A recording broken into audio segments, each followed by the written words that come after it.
not forgotten about you, sir. You may come up to make your statement. Good morning, Your Honor. Good morning. John Lauro on behalf of Wendy Adelson. Your Honor, we previously filed a motion to make a brief statement before Ms. Adelson testifies. We'd like to make clear for the record that she is appearing pursuant to a state subpoena that by law furnishes her with use and derivative use immunity. But for this subpoena, she would assert her Fifth Amendment rights with respect to every question that the state would ask relevant to this matter. We also believe that the use and derivative use immunity covers cross-examination to the extent that it involves responsive and relevant questions as well.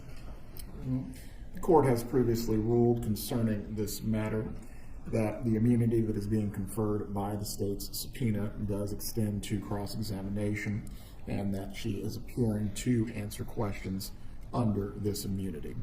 One matter that had come up, Mr. Lauro, after the conclusion of the hearing that we previously had, in making sure that there is a complete record as to your client's invocation of her right to not incriminate herself. She was not present during the hearing, therefore the defense could not take a proffer. Once the examination has occurred pursuant to the state subpoena, the defense is wanting to take a proffer.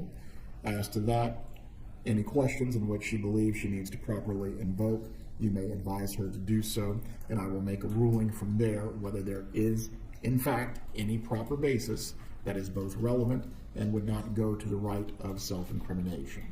Ultimately, you may advise your client concerning these matters as it relates to the defendant's proffer out of the presence of the jury. Do you need to be heard in any way concerning this? No, Your Honor. We'll just need a brief moment to consult, obviously, after we hear the proper questions.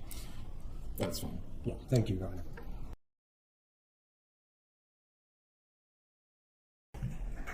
What did Donna Adelson tell you about the plan for Wendy Adelson to leave the marriage? Sure. When she told me that that she had been in Tallahassee for several months. This is Donna Adelson, had Yes. been? That she had been in Tallahassee for several months, renting a new place for Wendy, arranging for movers, moving money around and getting things set up. I only knew this after Wendy had moved out, but she was relating to me what had occurred over the summer. And so I heard this all at once, but probably 5-6 days after Wendy had moved out, and then told me that the somewhat gleefully or pleased that they timed the phone call to Danny right before he was supposed to give a speech at the meeting he was at. Okay. So a couple of questions about that. You said Donna said that she had been up here in Tallahassee moving money around and getting things ready for Wendy. Do you mean for when Wendy moved out and needed a place of her own? Yes. Okay.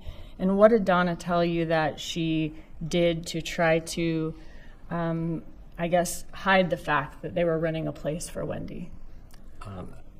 I remember her saying she had used her maiden name so there wouldn't be an Adelson up here renting, or hiring movers or such. Just so word of mouth wouldn't get around that Wendy Adelson was renting an apartment, something like that. Sure.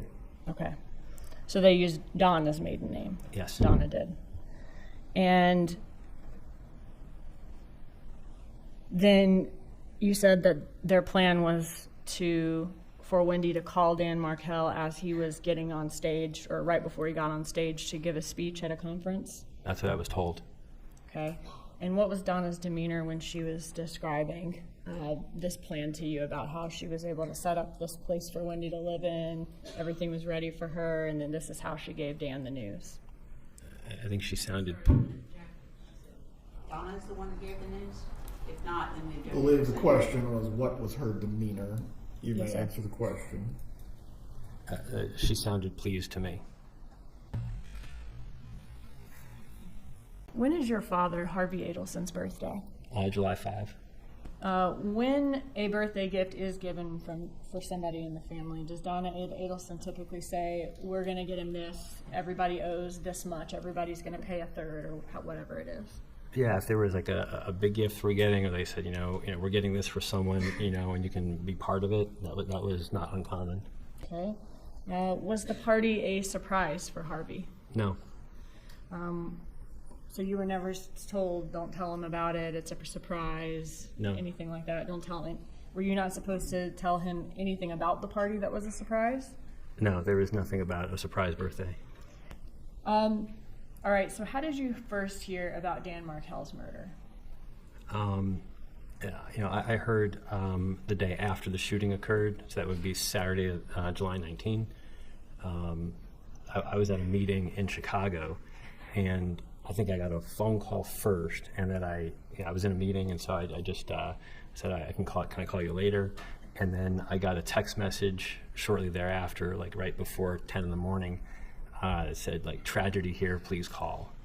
And are these from Donna Adelson? Yes. Okay. So were you able to call her that morning from the conference in Chicago? Yeah, so I walked out and went to the hotel lobby and just hit call.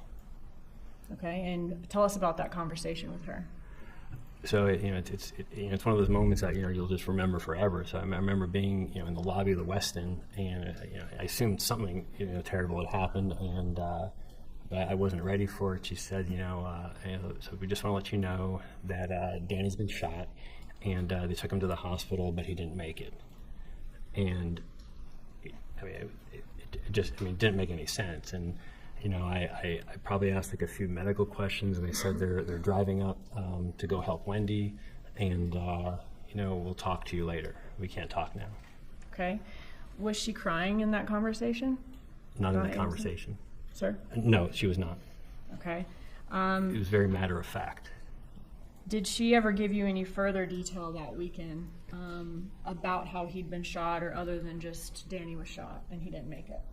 I think it was the next day. So the only really other time that I spoke with him that weekend, I was in the airport going home, like Sunday afternoon. So it was definitely the next day, and it was the first time I could actually have any kind of conversation. And one of the things that she told me is it bothered me, but I didn't have any other details about. But she said that someone went to the front door and said, "Are you Dan Markel?" and then shot him. And then I said, "Well, how could you know that? Who's telling you that?" And she said, "Well, that's just what they're telling us." And Okay. So she said someone told her that someone knocked on Danny's door, said, "Are you Dan Markel?" He said yes, and the shooter shot him. that's the story I heard. And later we found out that wasn't what happened. But that story bothered me a lot because there's only one way you could hear that story. Was she crying when she told you that information? No. After that conversation with the FBI, did Donna Adelson ever say anything to you about having talked to law enforcement or the FBI? It was either that afternoon or the next day, but and she called me and said, I just want to let you know, if the police come around, don't talk to them. Okay, so she told you not to talk to law enforcement. Correct. Did you let her know that you already had talked to law And I enforcement? said I already did. What did she say to that? She said, "Oh, well, you don't know anything anyway." You don't know anything anyway? Correct. Was that an unusual statement coming from your mother? Yeah, everything that week was unusual, but I clearly didn't know anything, but I wasn't going to not talk to the FBI if they show up at my house. How did you respond? Let me ask you this. After the murder of Dan Markel, did Donna Adelson seem curious about who killed Dan Markel? No. Was there a complete lack of curiosity? Yeah, nobody seemed curious. Did you actually ever ask her, like after the murder, like, hey, like, what do you think happened? What do you? Yeah, and the conversations were kind of rerouted, or that was certainly discouraged, and it was probably like maybe sometime like mid-August, when I finally had a chance to ask and say, what is going on? This was not a small event. This was getting a lot of notoriety, and I said, what do you guys think happened? And she had said, I don't know and I don't care. It doesn't concern me. Was that out of character for her to not be curious and not be asking some questions?